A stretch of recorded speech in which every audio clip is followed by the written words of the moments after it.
अध्याय 14। श्री गणेशाय नमः।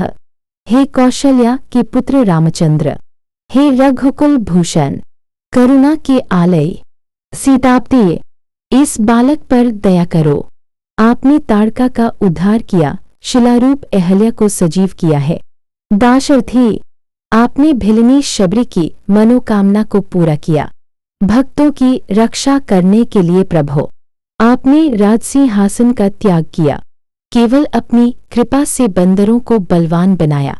हे रावनारी, आपके नाम से शिलाएं भी समुद्र में तैरी। आपने भक्त विभीषण को लंका का राजसिंहासन दिया। हे आनंद कंद, जो आपकी शरण में आया, उसकी दीनता, दुख तथा आपत्ति का निवारण आपने किया। यह मन में लाइए और दासगणों का पालन कीजिए, क्योंकि बालक माता को छोड़कर कहाँ दौड़ेगा। आप माता पिता तथा सद्गुरु हो, भक्तों के कल्पवृक्ष हो, संसार सागर की नौका हो। अस्तु। हे विद्वजन, मेरे करतल सिंह में एक देहात का रहने वाला बिंदुतात्या नामक ब्राह्मण था। यह ब्राह्मण सदाचार संपन्न, उदार मन का तथा उत्तम प्रपंचिक था। इस बिंदुतात्या के यहाँ सदैव अतिथि आते रहते और गृहस्थ होने के कारण वह उनकी सरबराई सदैव दच्चित होकर करता। इस धर्म के कारण उसका संचित धन समाप्त हो गया और उसे ऋण लेने की नौबत आ गई। साहूकार के यहाँ उसका घर द्वार सभी गिरवी रखना पड़ा और अपार ऋण हो गया। घर के बर्तन, जींस वस्तु सब बिक गए तथा बेचने के लिए कुछ भी न बचा। ऐसी विपत्ति आ पड़ी। साहूकार लोग नौकरों को भेजकर वसूली मांगते थे। कठिनाई यहाँ तक पहुंची कि मध्याह्न का भोजन भी जुटाना कठिन हो गया। उसे कोई उधार नहीं देता था। ऐसी अवस्था आने पर वह आत्महत्या के लिए तैयार हो गया, क्योंकि धन समाप्त होने पर प्रपंच का कोई मूल्य नहीं रह जाता। जो प्रपंच सुख का स्थान प्रतीत होता है, वही धन समाप्त होने पर दुख रूप हो जाता है। यह सामान्य न्याय है। बिंदुतात्या सोचने लगा, जीवन कैसे और कहाँ त्याग किया जाए। अफीम खाकर मरने को भी पैसा नहीं। कुएं में गिरता हूँ तो कोई न कोई आकर निकाल लेगा।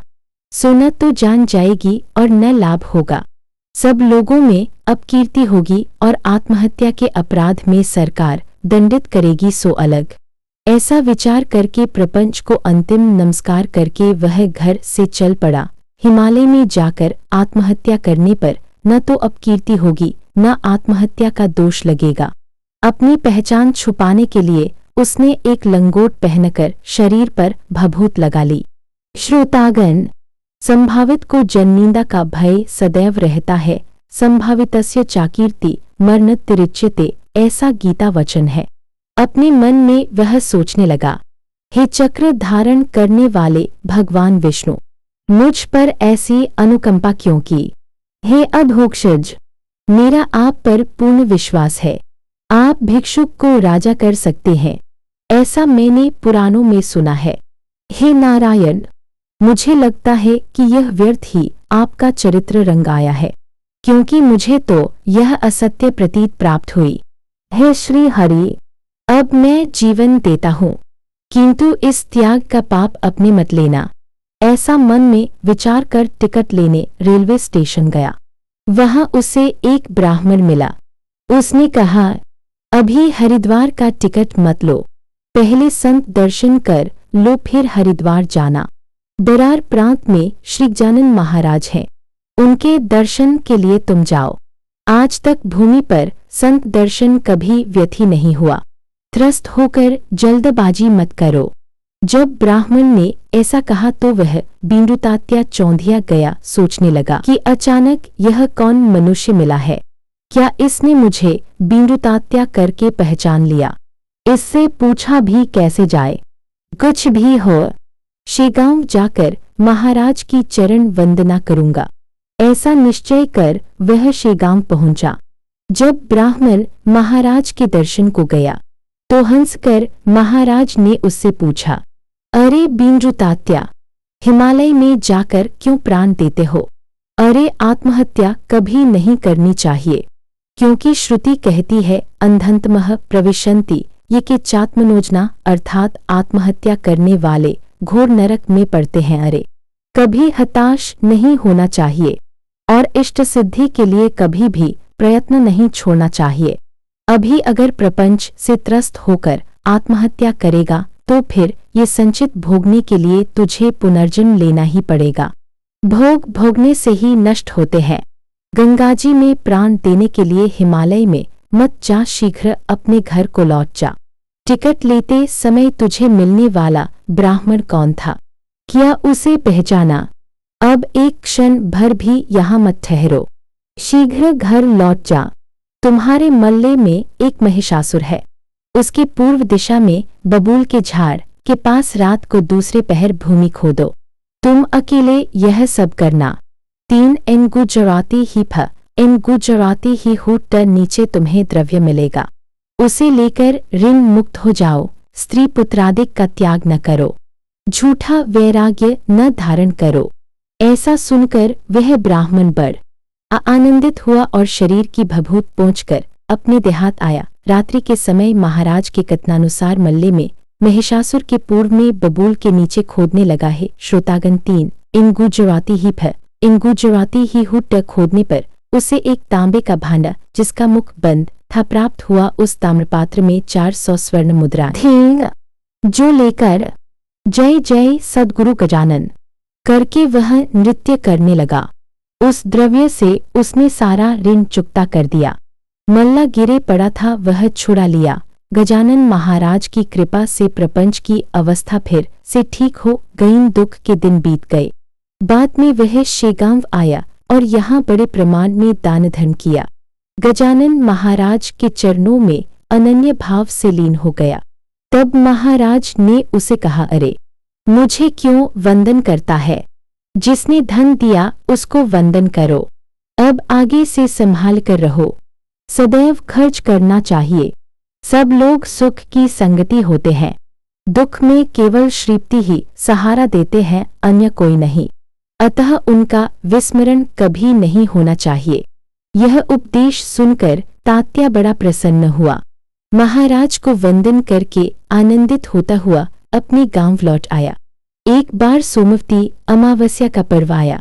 सोमवार को अमावस्या आने पर उसे सोमवती कहते हैं और वह बड़ा पर्व माना जाता है। इस सोमवती अमावस्या के दिन नर्मदा स्नान करने का बड़ा महात्म्य पुराणों में कहा गया है। इस दिन नर्मदा स्नान अवश्य करना चाहिए। इसलिए शेगांव के बहुत से भक्तगण नर्मदा स्नान के लिए उद्युक्त हुए। तदनुसार उन्होंने सब साधन सामग्री जुटाई, जिसमें बंखेलाल, मातंड पाटिल, मारुति पाटिल, चंद्रभान पाटिल, बजरिंगलाल इत्यादि इकट्ठे होकर ओंकारेश्वर जाने का निश्चय किया। बंखेलाल ने कहा, हम लोग नर्मदा स्नान के लिए जा रहे हैं, सो महाराज को भी ले चलते हैं। चारों मठ में आकर महाराज से प्रार्थना करने लगे, महाराज हम लोगों के साथ नर्मदा स्नान को चलिए। आपके साथ रहने पर हम लोगों को काल का भी भय नहीं लगता। आप चलकर आप ओंकारेश्वर के चरणों पर डालिए। यह अधिकार माता को छोड़ कर अन्य को नहीं। हमारी यही प्रार्थना कि आप हमारे साथ नर्मदा जी चलिए। आपके बिना हम यहाँ से नहीं हिलेंगे। माता जी बालकों का हठ पूर्ण करती हैं। तब महाराज ने कहा, अरे नर्मदा मेरे पास मठ में है, मठ में बैठकर नर्मदा स्नान करूंगा, तुम सब लोग जाओ। यहीं पर प्राचीन काल में प्रतापी मांधाता राजा हो गया है, जिसकी कीर्ति दिगंत है। यहीं पर जगतगुरु श्री शंकराचार्य जी ने जगुद्धार करने के लिए अपने गुरु पूज्यपाद गोविंद जी से संन्यास दीक्षा प्राप्त की थी। तुम लोग जाकर मेरी नर्मदा से मिलो, किंतु हठ करके मुझे मत ले चलो। अब मेरे लिए पर्व का कोई प्रयोजन नहीं रहा। यह सुनकर चारों ने महाराज के चरण पकड़ लिए। महाराज कुछ भी हो वहां तक आप चलो, फिर स्नान करके हम लौट आएंगे। महाराज ने कहा, ठीक है, तुम लोग बड़े दांभिक लगते हो। इस कुएं में नर्मदा है, यदि इसको छोड़कर हम नर्मदा स्नान को जाते हैं तो स्वाभाविक यह रुष्ट होंगी। इसलिए कहता हूँ कि तुम लोग जाओ, मेरे लिए आग्रह न करो, इसी में तुम्हारा कल्याण है। तब मारुति और चंद्रभान कहने लगे, आपके बगैर हम लोग नहीं जाएंगे। तब महाराज ने कहा, मेरे वहां जाने पर यदि कुछ विपरीत हुआ तो मुझे दोष न देना।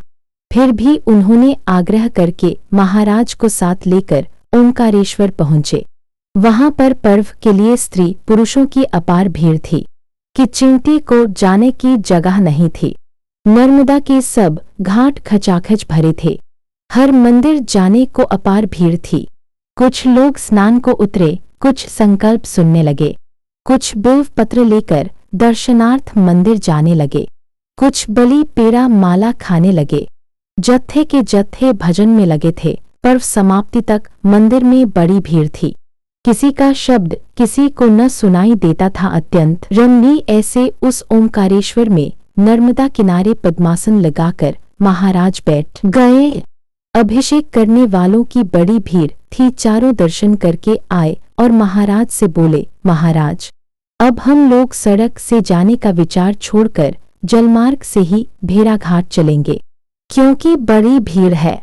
बैलगाड़ियां भी रास्ते में बहुत हैं। आप थे इसलिए हम लोग पहले पहुंचे। अन्य गाड़ी के बैल बड़े उद्दंड थे, अतः गाड़ी में जाना निर्भय नहीं।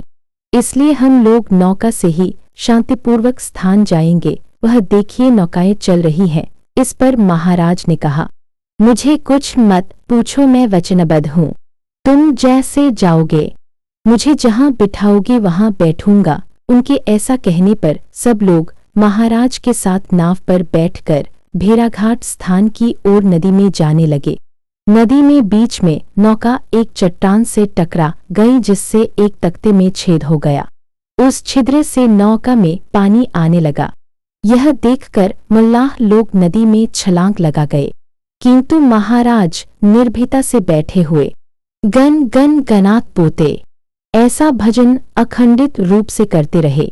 मार्तन पाटिल, बजरंगलाल, मारुति पाटिल बहुत घबरा गए।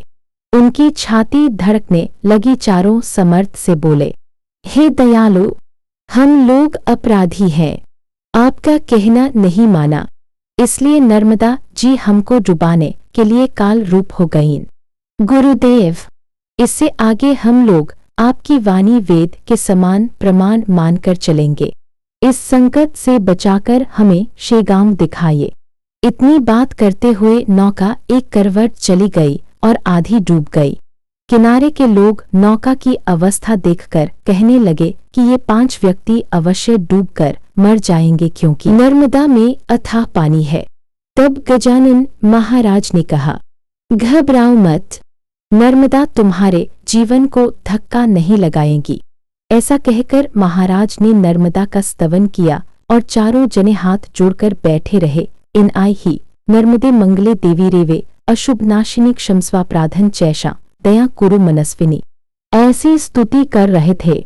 इतने में नौका के अंदर का जल निकल गया और नौका जल के ऊपर आ गई। कारण उस नौका के साथ भिलनी के रूप में प्रत्यक्ष नर्मदा थी, जिनके कट प्रदेश कमरे तक के वस्त्र गीले हो गए थे। नौका किनारे लगने पर सबने आश्चर्ययुक्त मुद्रा से उस स्त्री को तथा नौका के छिद्र को देखा। वह स्त्री थी, इसलिए हम लोगों की प्राण रक्षा हुई। फिर उससे वे लोग पूछने लगे, हे बाला, आप कौन हो, कहाँ की हो, यह बताइए। ये गीले वस्त्र उतारकर हम लोग नए वस्त्र देते हैं, उन्हें पहनिए। सुनकर नर्मदा ने कहा, मैं ओंकार नामक मल्लाह की कन्या हूँ। मेरा नाम नर्मदा है। गीला वस्त्र पहनने की हमें आदत ही है। मैं सदैव गीली ही रहती हूँ। मेरा जल ही मेरा स्वरूप है। ऐसा कहकर गजानन महाराज को नमस्कार करके वह क्षण भर में अदृश्य हो गईं, जैसे घर की विद्युत क्षण में उसी में लीन हो जाती है। यह देखकर चारों जने बड़े आनंदित हुए और प्रत्यक्ष नर्मदा महाराज के दर्शन को आईं, जिससे महाराज के अधिकार का पता चला। बंकटलाल खींचकर पूछने लगा, महाराज, यह स्त्री कौन थी? हमें बताइए, कुछ छुपाइए नहीं। तब महाराज ने कहा, तुम लोग जो पूछ रहे हो वह सब स्वयं नर्मदा ने ही स्पष्ट किया है। ओंकार जो मल्लाह है वही ओंकारेश्वर है और यह जल मेरा ही रूप है। यह नर्मदा ने स्वयं स्पष्ट किया है, इसमें शंका का कोई स्थान नहीं। यह अपने भक्तों को सदैव संकट काल में सहायता देती है, इसलिए एक बार इसके नाम का उच्च स्वर से जय जयकार करो। जय जय नर्मदे अम्बे, हमारी सदैव इसी तरह रक्षा करो। यह सुनकर बंकटलाल सहित चारों जन बार बार महाराज की चरण वंदना करने लगे और शेगांव में लौटकर आने पर सभी लोगों को यह कथा बताने लगे। एक बार सदाशिव रंगनाथ खानविले नाम के गृहस्थ एक व्यक्ति के साथ शेगांव में महाराज के दर्शन को आए। इन सदाशिव का उपनाम दात्याय धाय। ये चित्रकूट निवासी माधवनाथ के छात्रगण शिष्यों में से थे। माधवनाथ को सब योगांग अवगत थे। ये सिद्ध योगी थे जिनका बड़ा शिष्यवर्ग मालवा प्रांत में है। जिस समय सदाशिव दर्शन को आए उस समय महाराज भोजन करने बैठे थे। सदाशिव को देखकर उन्हें माधवनाथ का संस्मरण हो आया, क्योंकि संतों को संत का परिचय होता है। खानविले के आते ही महाराज ने उच्च स्वर से कहा, अरे नाथ के शिष्य को लाकर मेरे सम्मुख बिठाओ। इनके गुरु माधवनाथ हाल ही में भोजन करके गए। यदि ये थोड़ आप पहले आते तो इनका सम्मेलन गुरु से मठ में हो जाता। अब ये बाद में आए हैं, इनके गुरु चले गए, किंतु वे पान का बीरा लेना भूल गए। अच्छा हुआ, वह इनके शिष्य के साथ भेज देंगे। ऐसा कहकर खानविले का यथोचित सत्कार करके उसका बंधु का पुत्र जानकर बड़े प्रेम से आलिंगन दिया और जाते समय पान का बीरा देकर उनसे कहा, मेरा संदेश शब्दशः सीधे गुरु के पास जाकर कहना। माधवनाथ से कहना कि साथ भोजन हुआ, बीरा तुम्हारा यहीं रहा, सो हमने आपको देने के लिए लाया है। यह सुनकर खानविले 2 पान के बीड़े लेकर वापस आया। माधवनाथ से जाकर सारा इत्थंभूत वृत्तांत कहा और पूछा, महाराज आप उस दिन क्यों शेगांव आए थे? सो सुनकर उन्होंने उत्तर दिया कि भोजन के समय मैंने संस्मरण किया, वही हमारी भेंट है। हम दोनों के शरीर भिन्न होने पर भी आत्मा दोनों की एक ही है। इस प्रकार की भेंट हम दोनों की सदैव होती रहती है। यह अत्यंत गूढ़ और गहन ज्ञान है, इसे अधिकार के बिना तुम लोग नहीं जान सकते। ठीक हुआ कि जो बीरा शेगांव रह गया था उसे तुम लोग ले आए। खानविले ने दोनों बीरे दिए, जो महाराज ने खलबत्ते में कूटकर चबाए और उसको थोड़ा प्रसाद दिया। श्री ज्ञानेश्वर महाराज ने अपने ग्रंथ चांगदेव 65 में संतों का मिलाप कैसे होता है इसका अच्छा वर्णन किया है। यहाँ तर्क का अवलंबन न करके 65 का अध्ययन करो, जिससे स्वानुभूति के लक्षण पता चलेंगे। योगीगण बैठे स्थान से ही एक दूसरे से मिलते हैं, यह उनका कौतुक है। शेख मोहम्मद ने श्रीगोंदा में और तुकाराम ने देहू में बैठकर बुझाई, ऐसा महीपति ने अपने भक्तविजय ग्रंथ में लिख रखा है। उसी प्रकार मानिक प्रभु ने हल्ली नामक देहात में कुएं में डूबा हुआ एक पाटील का पुत्र हाथ देकर डूबने से बचाया। सच्चा योगी हुए बिना यह सब असंभव है। यह दांभिकों को नहीं सदता, उन्होंने केवल गप्पे ही मारनी है। अगर राष्ट्र का उद्धार करना है तो योग का अवलंबन करना चाहिए, क्योंकि सब मार्गों में वही बलि श्रेष्ठ है। जैसे भगवत गीता में भगवान ने 6ठे अध्याय में कहा है, श्लोक तपस्विभ्योऽधिको योगी ज्ञानिभ्योऽपि मतोऽधिकः कर्मिभ्यश्चाधिको योगी तस्माद्योगी भवार्जुन। 46 अर्थात तपस्वी ज्ञानी और कर्मयोगी से भी श्रेष्ठ योगी है। अतः हे अर्जुन, तुम योगी बनो। यह दासगु विरचित श्री गजानन विजय नामक ग्रंथ निष्ठा रखकर प्रेमी भक्त श्रवण करे। शुभं भवतु श्री हरिहरार्पणमस्तु। इति श्री गजानन विजय ग्रंथस्य 14ोऽध्यायः समाप्त।